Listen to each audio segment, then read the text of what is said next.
Hello and welcome to Who Knew, a new web series from the Academy of Arts, Letters, Culture, and Public Affairs of UKT. My name is Dr. Kayla Dr. Francis. We are launching our series by celebrating Carnival History Month of January 2026. With me to help celebrate is Darren Healy and Attila Sprinkler, two of the main architects of the Camberley Day. Happens every Carnival Friday morning. The reenactment of the Camberley riders, ancestral veneration, so much more we can say about it, and we will get into that eventually. Right. So we're going to spend a little time talking about one of the earliest portions or aspects of Trinidad and Tobago Carnival, which is Camberley, right? A little bit of the history, a little bit about the play and the play's history, and what Camberley means in Carnival even up to today, right?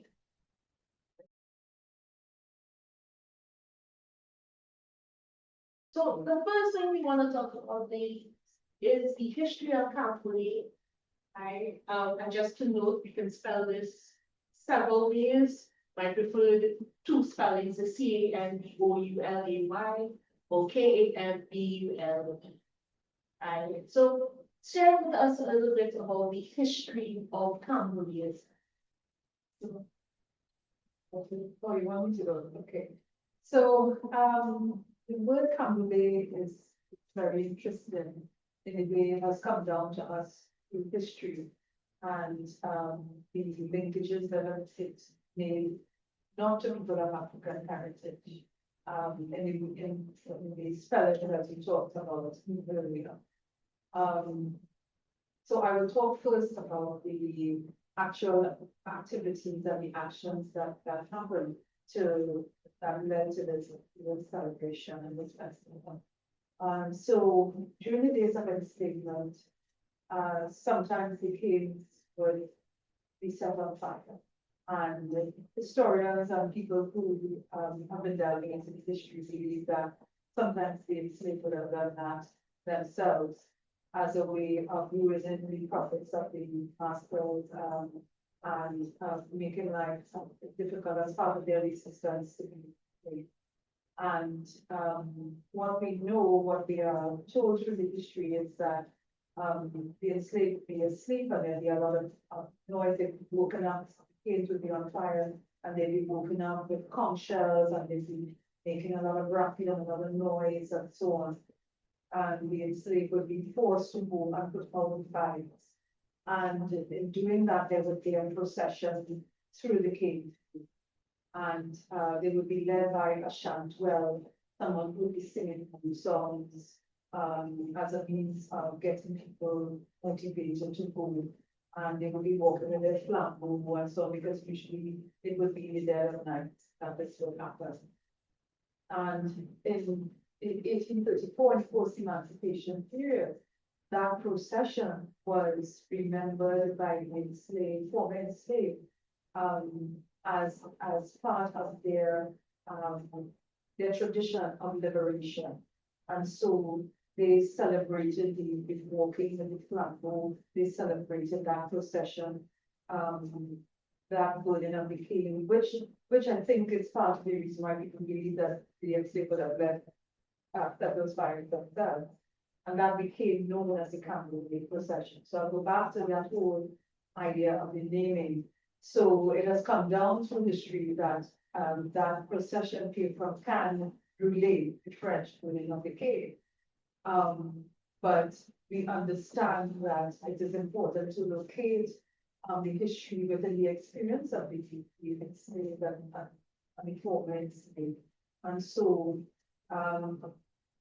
the various spellings have evolved from that understanding of history and until in a more recent past, the work of Professor Moreno Lewis revealed that there was actually a Kikongo word spelled K-A-M-U-L-E that means procession. And so in the ritual enactment that we do, the playwright and Bruce Bernard she decided to change the name of the play to that spelling to honor the procession of the ancestors. I also wanted to say that, you know, one of the things that we've experienced over the years is people saying, oh, you always spelling it, you always spelling it wrong. Right, so after having introduced, you know, or made more publicly accessible this idea of KMULE, we face a lot of resistance to that. But my question is, can anybody show me a historical document where the ex-enslaved or the free African felt the word like that and explained the word in that way? And so the question is, who writes your history and who tells you what your story means?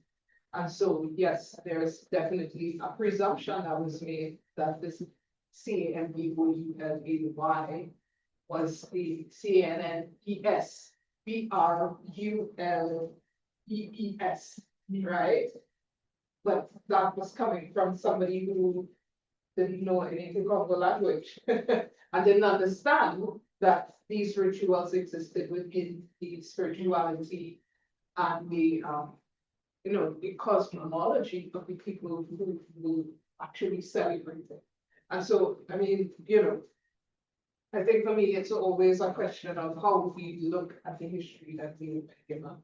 And we accept carte blanche everything that is written in a history book without any sort of critical engagement with it. Of course, when you have a critical engagement with the information, then you have a completely different understanding of what it is and what it means. And, you know, Maureen Warner Lewis tapping into this totally other meaning was in fact quite revolutionary for what we understood at that, even that moment. Yeah. Right, so for us, the claiming of those two spellings is, and so now the play is referred to as Kambule, KMBULE, the ritual enactment of the 1881 Kambule rights, because that's Kambule rights is a historical moment that is captured in our records,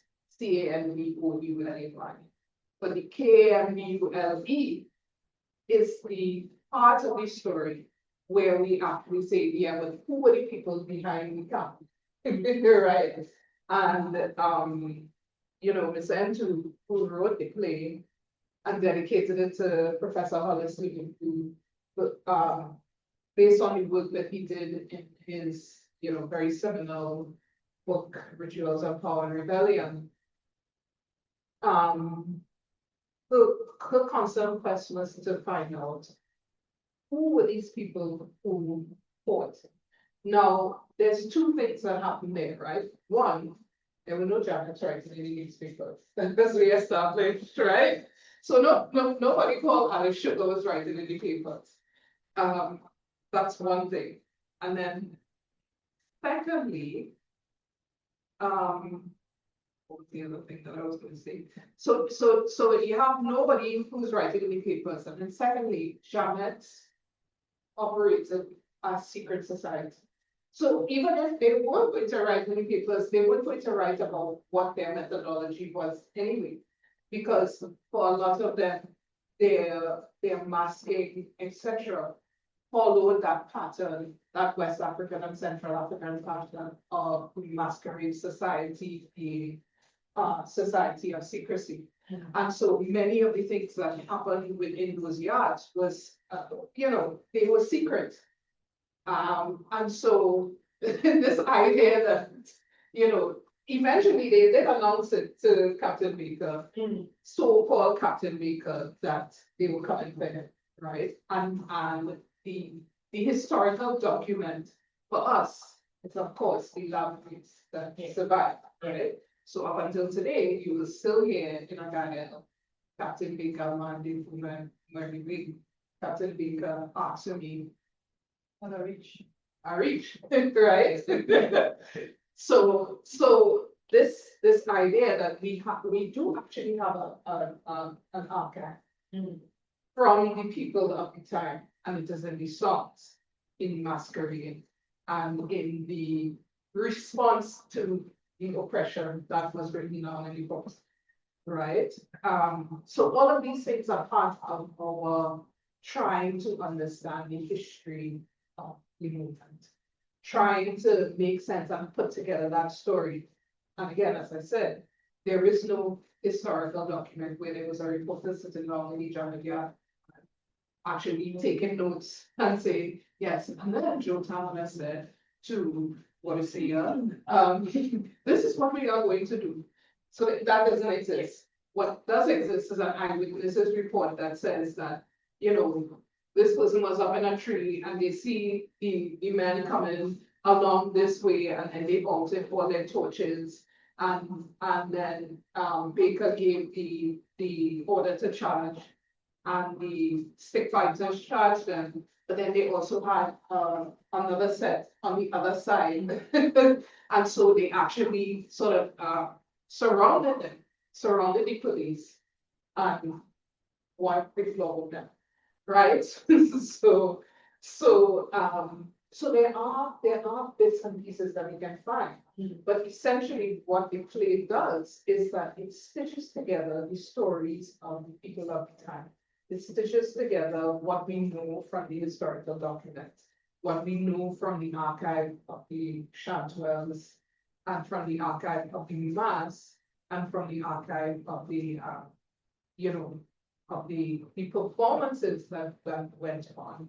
And we build on that, this imagined conversation taking place in America, where people are gathered and they're like, okay, well, what are we gonna do about this? We know that we have to do something, but we are taking a risk. And, we are scared about what we're gonna do, right? And so the play takes place in this backyard, and it's very free flowing. It doesn't operate like a 3-act play. It's a 1-act play that is done. And so all the action is taking place on the stage for an hour and a half, right? And so you have different movements going on. Of course, in a hurricane, you have fussing, 2 women fighting over one of these stick fighters. You have a midwife who is trying to help our baby doll with her issues. You have the elder who is leading the prayers, because we have to pray and we don't get locked up. We have to situate the spirituality as well. Because it's really important for us to remind people that people have a spiritual access to the work that they were doing, right? So all of those things are happening in the yard. And then you have the 2 real, the Piero, who are the ones who are telling the story. Now, the rest of the yard can't see these 2 characters, but they are interacting with the information that is being told. And for the play, it sort of, it also plays with the idea of time. And from a historical perspective, we are telling a story that happened at one moment in our timeline, but we're also telling a story of things that are still occurring in the society. So taking a page from that idea, that African philosophical position of time being a spiral as opposed to time being line, right? Yes, we are talking about a movement that happened in 1881, but we are also talking about what happened in society during the Steel Band movement. We're also talking about what happened in the society before emancipation. We're also talking about what's happening in the society now with the young Black men, constantly circling back to why we have to feel this thing in the moment that we are in, connecting to what happened before us, and connecting to how our action in this moment will ripple into the future. So yeah, I think that's I do like how we brought up Professor in one word, yes, and especially in talking about Cambodia, because in reading about it, one of the things that strikes me is that who in their right mind, or in their wrong mind, people, is going to take it upon themselves to reenact for. Yeah. Right? There must have been something else going on, and for a lot of what we talk about in carnival, right? We've always focused, and when I say we, people with the letters behind me do, always like to focus on the socio-political, right? Or this is what they were protesting at the time. And forgetting that the resistance, but also the celebration is necessary every year. So as you see, the play links time, right? There are things we need to repeat every year. And, sidebar to this conversation, for example, I had someone tell me that, people out of Moko Junkies should be trying to, freshen them up, like, no, Moko Junkies are supposed to stay like that because there's a specific function that they do. And once you move from that, they no longer perform that function, so they're no longer junkies. Yeah. Right, and I think we are still in a moment of schizophrenia, to be harsh. Right, where, I mean, we're moving along, we're inching towards it, but there's still how to put it, a caveat to all blackness. And a caveat to our activities. One of the things I really appreciate about Let's say Africanness. Africanness, well, That's when you push back on, yes, so that would Africa. so we make the distinction between black and African, Yeah, yeah, right? yeah, Uh, we live that pushback. Yeah. Okay. Sorry, I understand what you're saying. I mean, I do think that there is the Africanness that is tied to that, global anti-blackness. Yes. That it's not just present in our community towards ourselves. It is a response to, to white supremacy and ways that capitalism feed on people's fears of each other and the falsehood of race, right? So, yeah, I mean, there is a complicated coexistence between the idea of blackness and anti-blackness and the idea of Africanness and Canada. And yeah, this is the Venn diagram within which we live. and I think the plea is a gentler way of expanding consciousness. Yeah, 100%. I mean, for us, we constantly have, I mean, I'll say we recently, like started a TikTok page. Within 2 days, I've dealt with a flood of messages from young people who on TikTok saying, where can I find out workshop to know this? And where can I find out about bullying? And where can I do this? And there's this kind of, there's a deep accusation within that, which says that there aren't many places publicly in this society where we talk about African spirituality, where it is normalized, where it is seen as something that is safe and normal, right? And so, yes, definitely, the play is really a soft landing for a lot of ideas and issues that we still do not or cannot talk about as a society. And so, we keep saying certain things, keep saying them and saying them and saying them. And then, there just comes a point where people are saying, yeah, it's a subject rebellion. And accountability, like I saw somebody like Squatch saying something like that, and I was like, well, for you, it's like, super interesting that language has now seeped into the consciousness of the society, and they don't really know where it comes from, and maybe they don't even have the information. Maybe they've never been to Cambodia to see or to get context, but they understand that there's something else going on there that at some point they have to acknowledge, but they don't have the language and they don't have the information to do that yet. And they know that it has some people out there who do it, but that's not their work, right? I wanted to pick up a little bit on the language and going back to your question about the history of Cambodia. So 2 points I wanted to make is that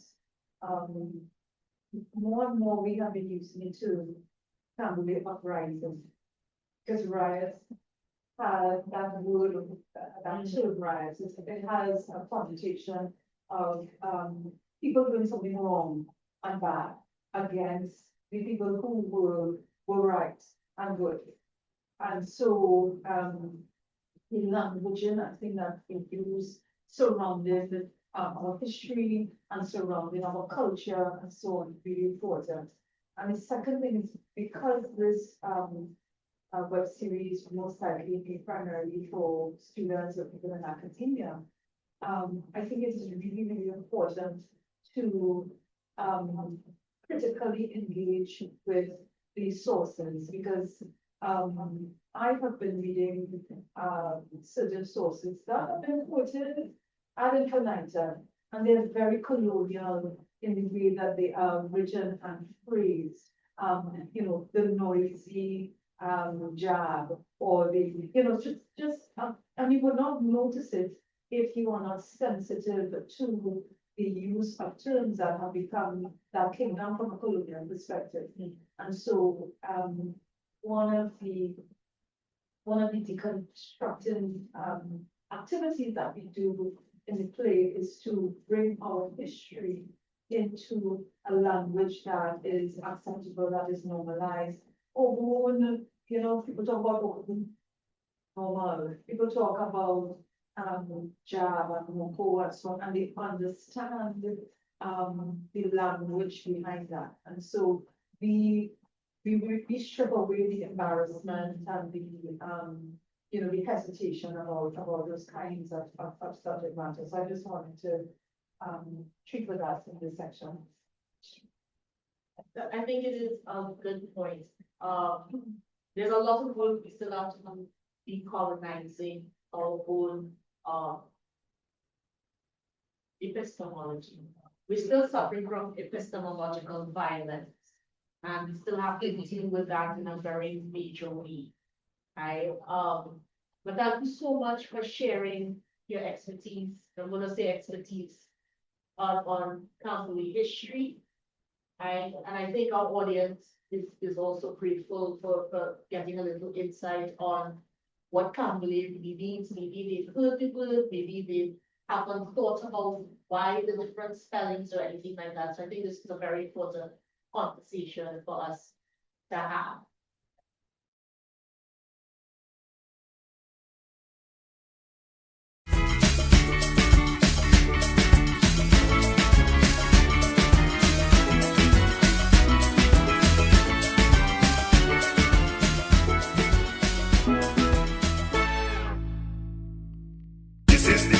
To be, to learn about the history. This is the place to be, to gain cultural identity. This is the place to be, research building our legacy. Carnival belongs to all our we. This is the place to be. Discover what's possible in UTT's Master of Arts in Carnival Studies.